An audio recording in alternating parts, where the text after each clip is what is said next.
Bom dia para quem está de dia, boa tarde para quem está vendo isso aqui à tarde, boa noite para quem vai assistir essa aula à noite.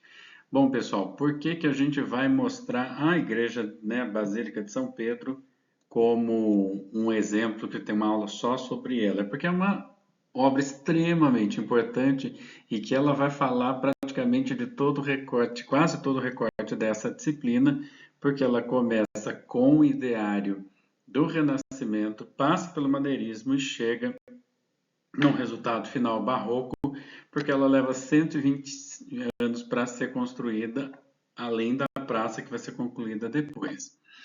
Bom, antes dela, vamos para os antecedentes, né? O que que tinha no local? No local existia ah, o circo de Nero. Circo não era circo do jeito que a gente entende, circo era esses hipódromos, lugares que tinham competições. Reparam num detalhe que tem ali, que nesse centro desses hipódromos, desses circos que os romanos construíam, geralmente tinha também vários objetos, monumentos que eles pilhavam das outras nações que eles dominavam. Por isso vocês vão ver aqui detalhezinho que esse aqui mesmo tinha dois obeliscos. Um deles é o que vocês veem até hoje na Praça de São Pedro, que é um obelisco retirado lá do Egito. Bom, a igreja paleocristã foi construída no século IV depois de Cristo. Ela tem esse desenho um pouquinho mais escuro aqui e já não existia mais o circo romano. Ele foi caiu em desuso, foi abandonado, tarará, tarará. Tinha algumas catacumbas, tinha uma necrópole no canto desse circo, o que foi construída aproveitando o resto embaixo das arquibancadas, e em cima dessa necrópole começou a ser construída a Basílica de São Pedro, sob a autorização lá do imperador Diocleciano. Aqui tem um desenho que está um pouquinho mais ampliado, que vocês conseguem ver um desenho aproximado do circo. Ele era mais torto, ele não era esse desenho cinza do jeitinho que está aí.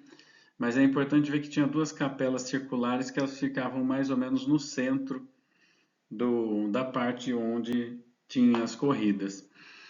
E a igreja paleocristã, a igreja que existiu até o 1500 ali, vai ser essa igreja de desenho verde, e a igreja que a gente conhece hoje é essa do contorno vermelho. Por que que a igreja foi construída nesse local? Porque nessa necrópole foi crucificado de ponta cabeça e depois enterrado o São Pedro. Então, o centro da onde hoje está o baldaquino e o centro da onde estava o altar da antiga igreja verdinha é onde estava o túmulo de São Pedro, o primeiro papa, né, o primeiro líder da igreja católica.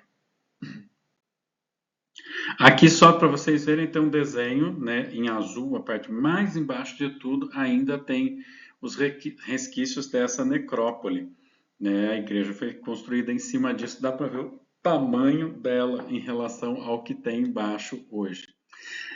Bom, isso aqui era a planta dessa basílica paleocristã, para vocês terem uma ideia, né? Ela tem o formato com várias naves, no caso aqui ela tem 5 naves, e ela tinha uma praça fechada, que era muito comum de ser utilizada nas igrejas, principalmente nas maiores, do período paleocristão, do começo da Idade Média, que era um espaço entre, né? Você tinha o mundo pecador profano do lado de fora, um espaço intermediário que era essa praça, e depois dentro, a parte interna mesmo da igreja, que era o espaço, então, santo. Essa igreja, ela tinha mais ou menos essa carinha aqui que vocês estão vendo. E ela chega no século XVI, no 1500 e pouquinho, já com um monte de intervenções, com torre, com vários elementos, com acréscimos. A fachada tinha mosaicos, eles eram coloridos, tinha fundo dourado, como era muito comum nas igrejas paleocristãs. Isso aqui é um esqueminha de como era a estruturação dela e um corte. Esse é um desenho que está na sacristia da igreja de São Pedro mesmo. Isso é um corte de como ela era mesmo, não é uma reconstituição. E aqui um desenho mais ou menos de como ela seria, né, mostrando uma parte cortada para ver do lado de dentro e uma parte mostrando o exterior. Essa foto não é ela, tá? Essa foto é a Basílica de São Paulo extramuros, para vocês verem mais ou menos a carinha que ela deveria ter. Ela era mais ou menos assim, com esses mosaicos, com esse todo colorido do lado de fora. E aqui é uma imagem do lado externo da praça, com todas aquelas edificações que fechavam a parte para o exterior, né, que tinha um pórtico para acesso na praça interna, e ainda ali dá para ver a cúpula do Michelangelo em construção. Bom, a Basílica de São Pedro vai ter 8 diretores de obra, né? Vai ser decidido que precisa se fazer uma nova igreja. Não vou lembrar todos os papas, porque são 120 anos, passou um monte de papa nesse meio de tempo. Vai ser decidido que deve se fazer uma nova igreja, vai ser feita uma comissão, isso vai ter um diretor. E o primeiro diretor das obras vai ser o Donato Bramante, que vocês já viram. O Bramante, principalmente com aquele tempietto que tem formato circular. Né? O Bramante vai coordenar as obras até a morte dele, depois ele vai ser sucedido pelo Rafael. O Rafael é aquele pintor famoso que também fazia projetos de arquitetura. O Rafael fica também até a morte. Quase todos esses que vocês estão vendo, eles vão ficar até falecerem e serem substituídos por outro. E aqui um pouquinho de cada projeto, tá? Eu não vou falar o que está naquele texto, mas é só uma ideia mais geral. O Bramante, ele vai ser responsável pelo primeiro projeto e ele vai fazer uma igreja ainda de uma forma de composição e uma planta renascentista. Qual que era a forma mais bonita de planta renascentista? É uma planta mais regular possível. Ia ser uma igreja muito grande, mas uma igreja em cruz grega, aquela cruz que os 4 braços têm o mesmo tamanho, com o altar no centro e ela vai estar inscrita num quadrado.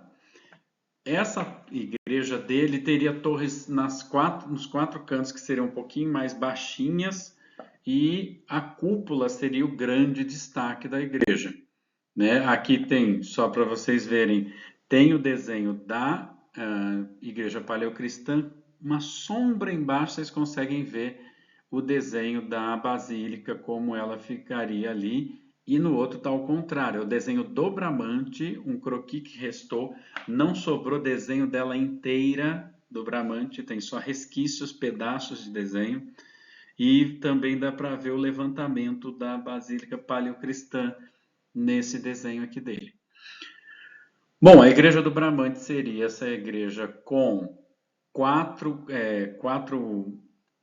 naves com um fundo absidial, que a gente fala, que é esse fundo arredondado, e com no sudoeste, noroeste, nos pontos colaterais, ela teria ambientes que dentro são redondos, por fora eles seriam quadrados, para subirem 4 torreõezinhos e no centro, onde vocês estão vendo o círculo amarelo, fica a cúpula.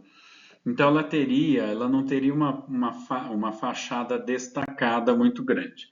Aqui tem um croquis do Bramante, para ver como que era a ideia dessa igreja com um torreão bem alto, uma cúpula bem alta e os torreões mais baixinhos e como ele pensava o espaço interno.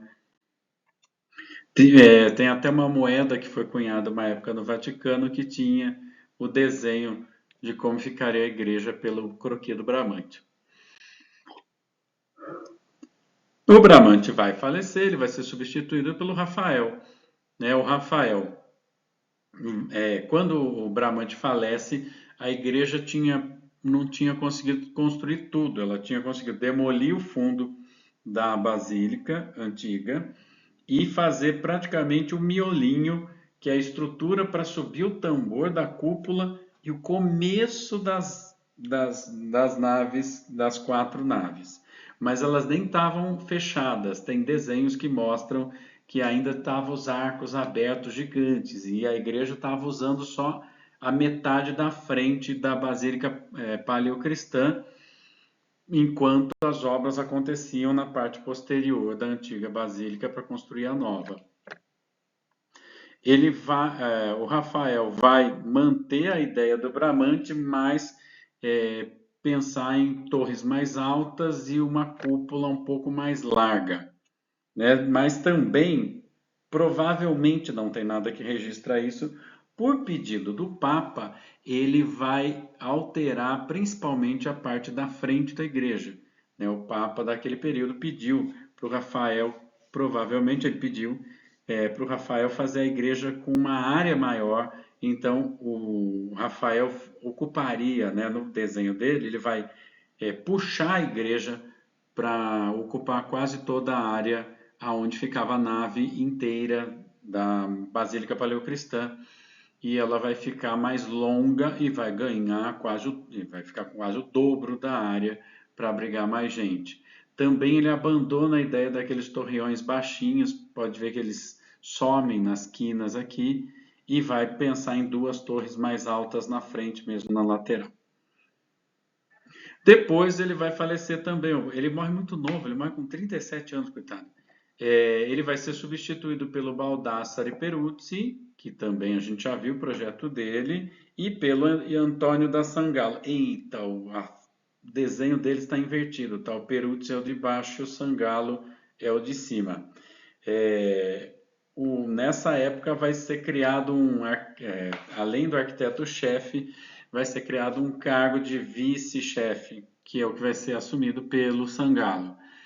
O Peruzzi fica até 1536, ele falece e o Antônio Sangalo continua a obra do Peruzzi com algumas modificações.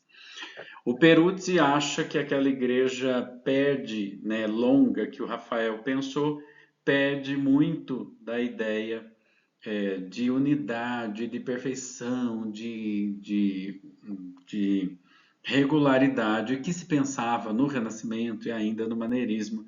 E então ele vai retomar a ideia de uma igreja em cruz grega, com as quatro naves iguais. Ele vai arredondar mais a ideia das pontas das quatro naves, mas dá destaque maior para uma das fachadas, que é o lado onde a igreja anterior tinha a fachada principal também. Lembrando que a igreja paleocristã continuava acontecendo ali na frente, né? O serviço da igreja continuou funcionando em todos esses anos na parte frontal da edificação, enquanto se construía no fundo. Com o falecimento do Peruzzi, o Antônio da Sangalo retoma uma ideia de fazer com que a igreja avance para frente, ganhe mais espaço na nave, cria dois acessos na lateral dessa nave, agora em cruz latina, que é essa que tem um braço mais comprido. Então ela tem dois acessos nas laterais e um acesso principal na frente. Retoma a ideia como a do Rafael, ele deve ter retomado muita coisa ali do Rafael, com duas torres bastante altas que ficam na mesma altura da cúpula. Isso aqui, essa época, gente, o pessoal trabalhava também, além de desenho, muito com maquete. Isso é a maquete que foi feita naquela época, isso é uma maquete de 500 anos. Essa maquete está no Museu do Vaticano, está no Museu da Basílica. Não no Museu do Vaticano, onde ficam as coisas da Capela Sistina. Ele vai... esse corpo da igreja, ele tem um estrangulamento e ele se abre de novo para as torres. Isso não vai pegar no próximo diretor das obras, que vai ser nada mais, nada menos que o titio Michelangelo. Titio Michelangelo, ele vai assumir as obras da igreja depois da morte do Sangalo, né? Ele vai retomar a ideia de cruz grega de novo, ou seja, ela começa com uma ideia de cruz grega com o Bramante, ela passa para uma ideia de cruz latina com o Rafael, ela volta para uma ideia de cruz grega com o Peruzzi, ela volta para uma ideia de cruz latina com o Sangallo, ela volta para a ideia de cruz grega com Michelangelo, e vocês sabem que ela não vai terminar assim. O Michelangelo volta a dar destaque para a cúpula, e o grande empenho dele é conseguir tentar terminar essa cúpula, pensar estruturalmente como que ela vai parar, etc. Né? E também ele retoma outra coisa do Peruzzi, que a igreja não teria as 4 naves terminando do mesmo jeito. Tem uma que é a principal para dar mais monumentalidade para a entrada, mas sem torres altas e com torreões baixinhos para que o que se destacasse fosse realmente a cúpula. Aqui para vocês verem a ideia do Bramante, como que fica em cima dela a ideia do Michelangelo. Aqui já é uma maquete que foi feita depois da morte do Michelangelo, quando o Carlo Maderno vai assumir a obra, porque nessa maquete que eles estavam discutindo como ela ia ser fechada. Aqui tem um desenho de como, que eu já mostrei no slide lá para cima, um desenho de 1555 que dá para ver as edificações que fechavam a praça interna da igreja, com a cúpula aparecendo no fundo, e dá para ver inclusive um guindaste para subir o material de construção. Bom, o Michelangelo vai ser sucedido pelo Giacomo della Porta.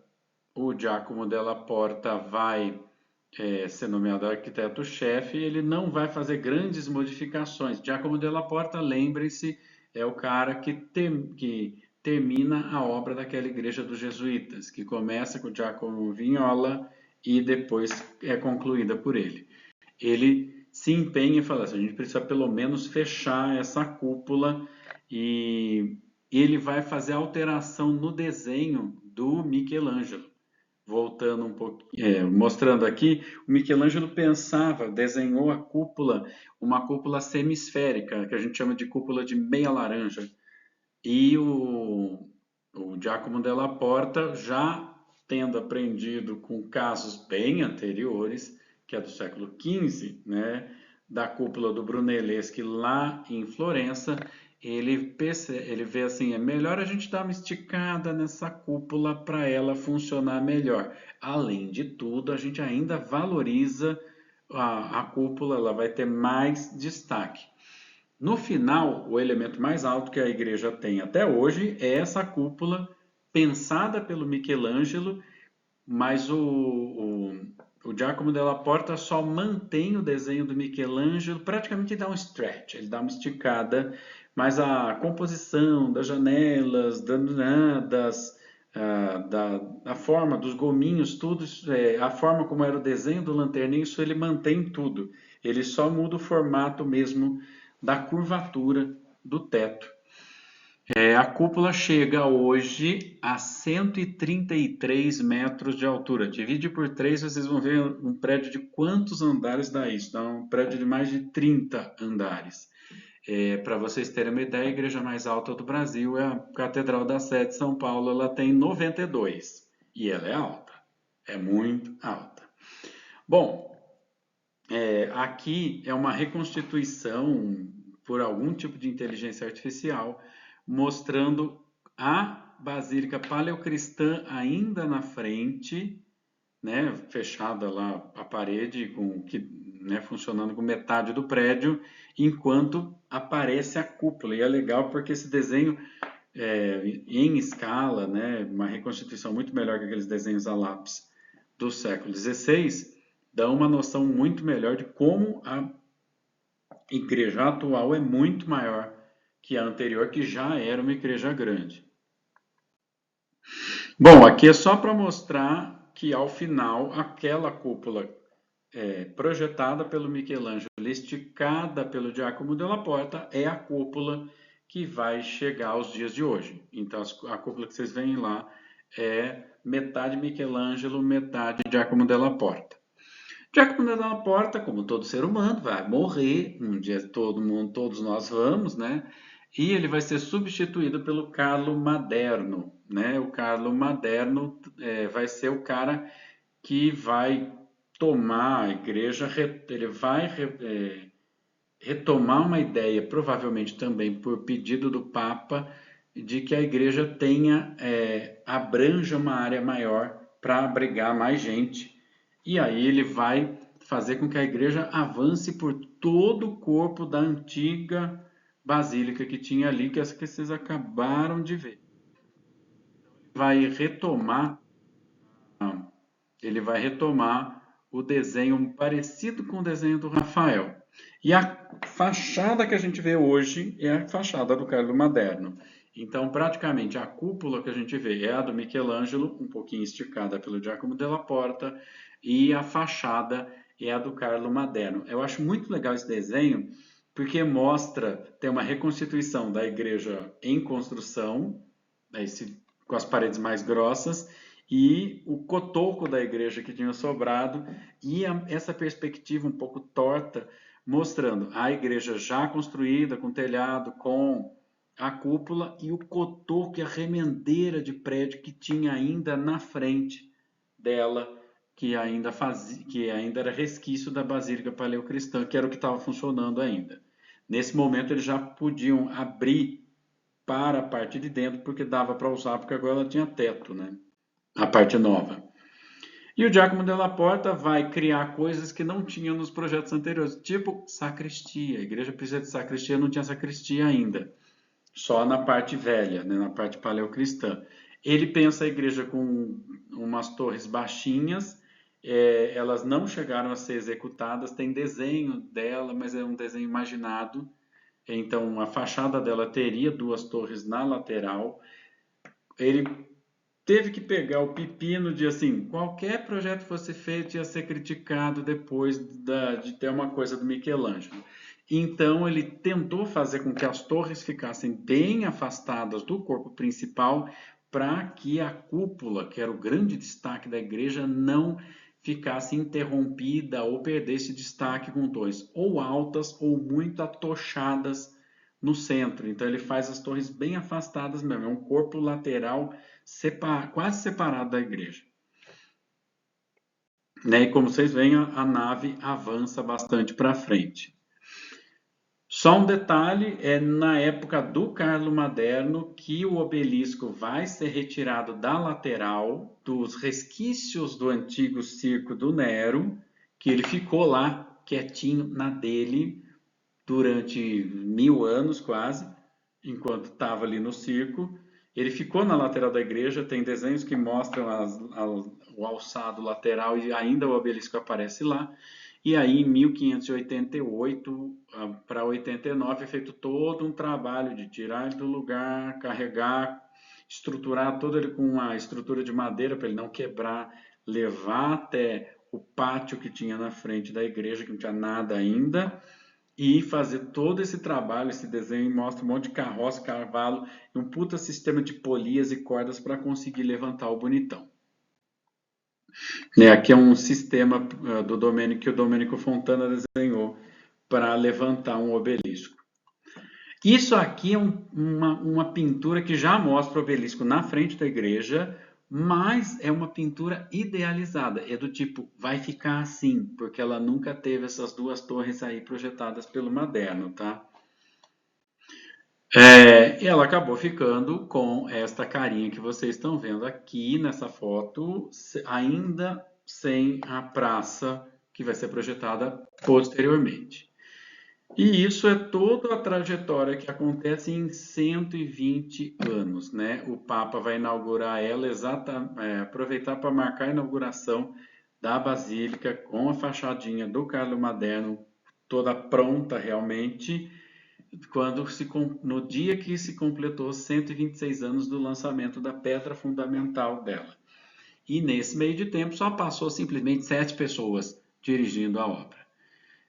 Depois disso ainda vai assumir o Bernini, né, e que vai fazer várias obras e vai coordenar essa obra por muito tempo, né? O Bernini assume a obra com 28 anos e fica lá até falecer com 82. Isso era muito velho para a época. Aqui só uma cronologia mostrando, né, como que era a igreja do Bramante, como que era do Rafaelo, como que era do Sangallo, aquele primo da Ivete, como que era do Peruzzi, a do Michelangelo, e finalmente a que chegou aos dias de hoje, como ficou a planta do Carlo Madeira. Né? O Della Porta não está aí porque não fez mudanças na planta, e o Bernini vai aparecer depois com a praça. Ele também, a igreja já estava pronta no período dele. O Bernini, ele vai assumir em 26, em 29 ele faz um projeto para torres que não foram construídas. Essas torres vão começar a ser construídas, já são torres super barrocas, mas tinha um problema no piso, no solo, que era muito fraco. Começou a dar problema em 1642, o pessoal falou: "Xiii, para a obra". Parou a obra, só tinha uma ainda em obra, e depois resolveram que era melhor demolir porque o prédio não ia aguentar e a torre provavelmente ia ruir. Aqui tem um desenho de 1642 mostrando a torre sendo levantada e do lado uma fachada de como seria essa torre. Pode ver que ela já tem coluna de quina a 45 graus, ela tem um arremate todo bulboso, todo doidão, que já eram, ou seja, ela tem a fachada maneirista e ela já ia ter torre barroca. Aconteceu que ela ficou sem isso no final. Nem só construiu a torre da direita, a torre da esquerda nunca foi levantada. No final, não deu certo, resolveram botar um relógio em cima de cada uma ali, do lugar que teria as torres, para ter algum tipo de arremate.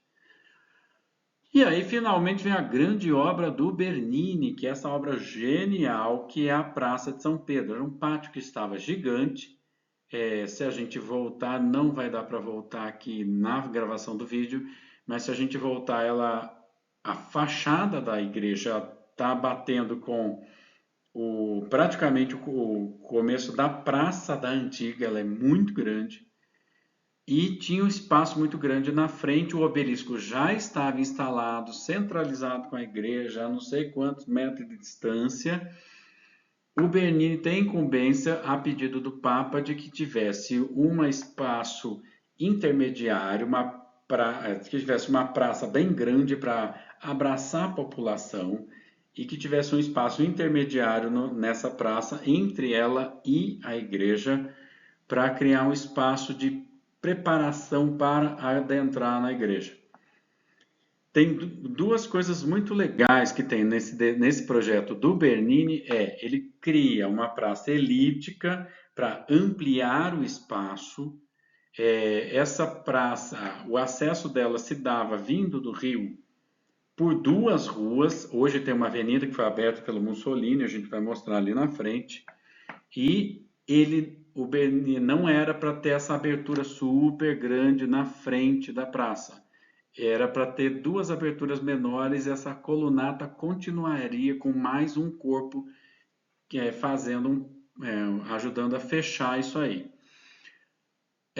Então teria esse espaço que amplifica para dar espaço e destacar o prédio lá longe, ou seja, você abre a perspectiva, você cria uma varredura de visão para que o prédio apareça por inteiro lá no fundo, mas você ao mesmo tempo tem esse jogo de abre e depois fecha para essa praça que eu delimitei de amarelo, que é essa praça trapezoidal, que não é à toa que ela é trapezoidal. Né? O Bernini se inspira no Campidoglio do Michelangelo, para você ver como o Michelangelo era uma referência. O Maderno não quer fazer torres grandes para manter a cúpula que o Michelangelo pensou. O Bernini vai fazer a praça trapezoidal inspirada na praça trapezoidal projetada pelo Michelangelo. E esse efeito da praça levemente trapezoidal, ele vai ser o efeito contrário da escala régia. Lembra da escala régia? Que ela vai afunilando, ela dá a impressão que ela é mais comprida. Essa praça, ela para dar a impressão que ela é mais curta, mas justamente porque isso vai dar a impressão que a igreja é maior do que ela é ainda, para dar ainda mais monumentalidade numa igreja que é gigante. Né? Ela foi até não muito tempo atrás a maior igreja católica do mundo. Então, isso é um pequeno efeito, uma pequena ilusão de ótica para dar a impressão de que a igreja é ainda maior do que ela é nesse espaço trapezoidal amarelo. Então, tem um espaço de receber e um espaço de afunilar para ir para a igreja que vai dar maior monumentalidade para ela. Aqui é só para mostrar ela construída em cima de onde foi essa planta. Isso aqui é um croquis feito em cima da ideia original do Bernini, mostrando que teria ainda uma continuidade dessa colunata.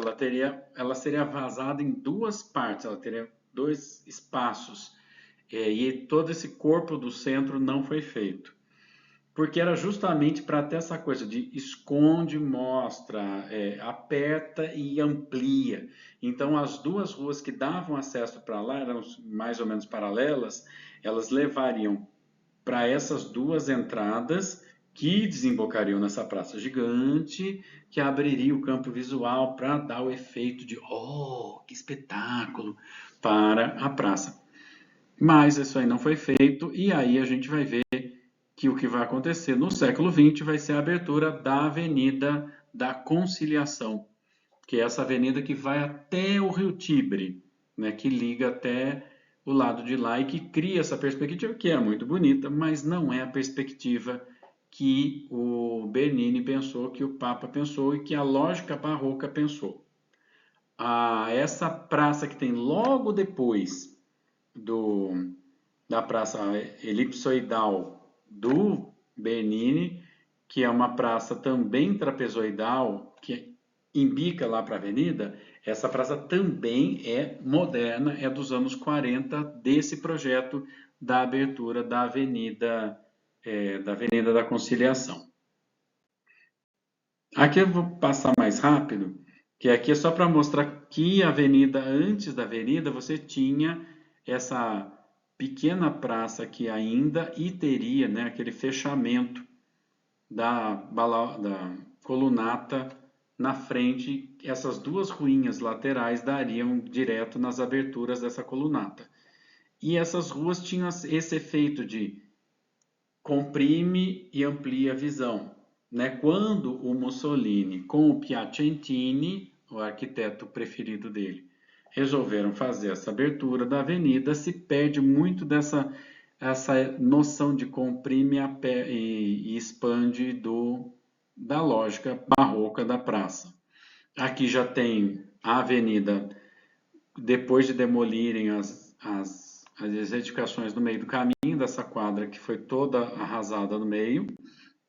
Aqui temos o Mussolini com o Piacentini. O Piacentini é o rapazinho com o papel na mão e o Mussolini esse com o chapéuzinho. Aqui tá vendo construindo aqueles blocos que tem no final da avenida, que são obras de concreto do Piacentini dos anos 40. Né? Aqui também a avenida em obras e aqui o resultado final dela hoje. E isso é a perspectiva que ela cria, que pode ser, é bonita, mas não é a perspectiva com a lógica barroca. O texto que vocês têm do Rodrigo Baeta, que fala sobre a Basílica de Roma, no finzinho, ele vai meter o pau nessa perspectiva aberta pelo Piacentini e pelo Mussolini. Bom, voltando para o nosso queridinho Bernini, ele ainda vai, nesses tantos anos que ele vai dirigir a obra, vai cuidar de tentar fazer torre, deu errado, vai fazer a praça, deu muito certo, e vai fazer as obras mais importantes do interior da Basílica. Ele vai criar, primeiro, o baldaquino, né? Embaixo do baldaquino é o centro da igreja, é o centro da cúpula, é onde está o túmulo lá de São Pedro. O baldaquino é uma obra de 33 metros de altura, pensa, um prédio de 11 andares, é muito alto. Ele vai se inspirar nessas colunas torças através de uma coluna que diz a tradição que foi trazida, né, pilhada do Templo de Salomão lá em Jerusalém. Então ele reproduz com mais um desenho muito parecido 4 colunas de bronze e cria esse baldaquino, que é uma das grandes obras do período barroco. E essas colunas torsas que ele vai criar aí já apareciam em tratados, em desenhos de tratados de decoração, de arquitetura, mas vão ser algumas das mais antigas, não necessariamente as mais antigas, que a gente tem no mundo ocidental pós-Renascimento, porque tem coluna torça na Antiguidade, tem coluna torça na Idade Média também. E elas vão virar um padrão, né? Países hispânicos e países luso-brasileiros vão imitar a torta direito, né? O barroco brasileiro tem coluna torcida a dar com pau, e esse baldaquino foi muito importante para isso. E o Bernini vai dar essa cara, né? O bronze é rígido, mas ele quer dar a impressão de que isso é flexível, por isso que a coluna não é lisa, é por isso que ela tem essa torção. Porque dá a impressão, quando você tenta apoiar qualquer coisa numa coisa torcida, que ela não vai sustentar, que ela vai cair, que ela vai desestabilizar. Também vai dar essa impressão na cobertura do baldaquino de que isso é flexível, de que isso é que esses penduradinhos que a gente chama de lambrequim, que esses lambrequins são de tecido, mas não são, são de bronze, eles são totalmente rígidos. Então essa ideia de que é um material rígido, mas que dá a impressão que ele é maleável, é muito dessa ilusão que o barroco tenta criar. Aqui só para mostrar melhor a cobertura, dá para ver melhor também a ornamentação das colunas e como ele vai fazer essa curvatura para dar a impressão que isso é como se fosse um tecido mal esticado. O Bernini também vai ser responsável por fazer a Cátedra de São Pedro, ou Cátedra Petri, que é o grande trono com simbologias dos primeiros papas ali no fundo e que tem o Espírito Santo reluzente neste vitral e ele tampa todo o vão da janela com anjos e com esculturas com o céu, com nuvens, etc. E é muito legal porque essa escultura ela ultrapassa as colunas. Então tem partes que ela passa na frente, tem partes que ela está por trás. É como se essas colunas do fundo elas estivessem entrando mesmo nesse corpo das nuvens, né? Que elas passam por trás e pela frente. Elas envolvem as colunas do edifício, né? Da arquitetura. Aqui só mais um detalhezinho. E o Bernini vai ser responsável, além dessa, né, que tem o Espírito Santo aqui no fundinho, aquele segurando a mitra papal. Essa cadeira é gigante, tá? Não dá para sentar uma pessoa. Que tem o Espírito Santo na simbologia da pombinha, né, fazendo-se resplandecente para entrar luz e que todo esse douramento também vai ajudar a dar destaque e brilho para essa composição. Isso é a última obra que eu vou mostrar para vocês. Eu sei que vocês já devem estar cansando, mas eu tentei apresentar meio rápido.